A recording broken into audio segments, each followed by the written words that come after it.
আমার সাথে আছে শাহিদ আফ্রিদি ভাই, যিনি আজকে ইতালি এম্বাসি থেকে ভিসা রিসিভ করেছেন, এবং আমরা আজকে আপনাদের সাথে আলোচনা করব যে উনি কিভাবে আজকে ইতালি এম্বাসি থেকে ভিসা পেয়েছেন এবং ওনার যে এই ইতালি এম্বাসি থেকে ভিসা প্রাপ্তির যে জার্নিটা সেটা আপনাদের সাথে ওনারা শেয়ার করবেন। তো আমি শাহিদ আফ্রিদি, আমি আজকে ইতালিয়ান এম্বাসি থেকে আমার ইতালি স্টুডেন্ট ভিসাটি পেয়েছি। বাট এখানে তারা আমাকে অরিজিনাল ডকুমেন্টস তৈরি করতে যথেষ্ট পরিমাণ পরিশ্রম করছে আমার সাথে, আমি নিজেও করছি।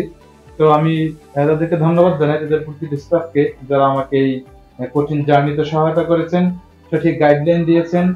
যখন আমি আমার এম্বাসিতে ফাইল সাবমিট করি, আলহামদুলিল্লাহ সাবমিট করার পরেই 1.5 মাসের মধ্যেই আমি আমার আজকে এই ভিসাটা হাতে পেলাম। ধন্যবাদ জানাই ভাই আপনাকে সহ আপনার যারা আমাদের ভাইরা আপুরা আছে সবাইকে আমি ধন্যবাদ প্রকাশ করছি, কৃতজ্ঞতা প্রকাশ করছি। আপনাদেরকে অসংখ্য ধন্যবাদ।